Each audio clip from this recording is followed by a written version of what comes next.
ಹೇಳ್ತೀನಿ, ಅದನ್ನೆಲ್ಲ ಮಾಡಕ್ಕೆ ಹೇಳ್ತೀನಿ. ವಾರಂಟ್ ಜಾರಿಯಾಗಿದೆ, ಅವರಿಗೆ ಕರ್ಕೊಂಡು ಬರ್ತಾರೆ. ಕರ್ಕೊಂಡು ಬಂದು ಅವರಿಂದ ಮಾಹಿತಿಗಳು ತಗೊಂಡು ಆಮೇಲೆ ಮುಂದೆ ಕಾನೂನು ಪ್ರಕಾರ ಏನು ಕ್ರಮ ತಗೊಳ್ಬೇಕು ತಗೊಳ್ತಾರೆ. ಹೇಳ್ತಾರೆ, ಅವ್ರು ಹೇಳಬೇಕಲ್ಲ, ಅದನ್ನೇ ಹೇಳಬೇಕು. ಅವರು ಬೇರೆ ಏನು ಹೇಳೋಕ್ಕಾಗುತ್ತೆ? ಇನ್ವೆಸ್ಟಿಗೇಷನ್ ಅಂತ ಅಂದ್ರೆ ಅದೆಲ್ಲ ಈಗ FSLಗೆ ಅವರು ಕಳಿಸಿದ್ರು, ಅದನ್ನೆಲ್ಲ ರಿಪೋರ್ಟ್ಸ್ ಎಲ್ಲ ಬರಬೇಕಲ್ವ.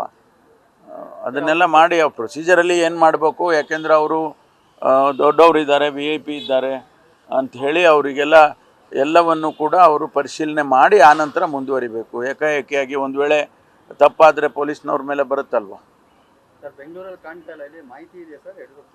ಏನೋ ಡೆಲ್ಲಿಗೆ ಹೋಗಿದ್ದಾರೆ ಅಂತೇಳಿ ಅವರೇ ಹೇಳಿದ್ದಾರೆ. ಡೆಲ್ಲಿಗೆ ಹೋಗ್ತಾ ಇದ್ದೀನಿ, 17ನೇ ತಾರೀಕು ಏನೋ ಬರ್ತೀನಿ ಅಂತ ಹೇಳಿದ್ದಾರೆ ಅಂತೇಳಿ ಹೇಳಿದರು. ಈಗ ವಾರಂಟ್ ಆಗಿದೆ, ಅವರು ಬೇಗ ಬಂದರೆ ಒಳ್ಳೆಯದು, ಇಲ್ಲಾಂದರೆ ಹೋಗಿ ಕರ್ಕೊಂಡು ಬರ್ತಾರೆ. ಹಾಂ, ಯಾರು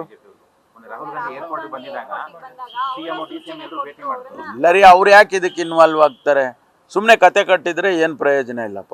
ಅವ್ರಿಗೆ ಯಾಕೆ ಯೋಚನೆ ಇದಕ್ಕೆ ಇನ್ವಾಲ್ವ್ ಆಗ್ತಾರೆ ಹೇಳಿ? ಇದು ನಮ್ಮಲ್ಲಿ ಇಲ್ಲಿನ ಸಮಸ್ಯೆ, ಅದು ಅವರೆಲ್ಲ ಏನು ಇನ್ವಾಲ್ವ್ ಆಗೋದಿಲ್ಲ ಇದಕ್ಕೆ,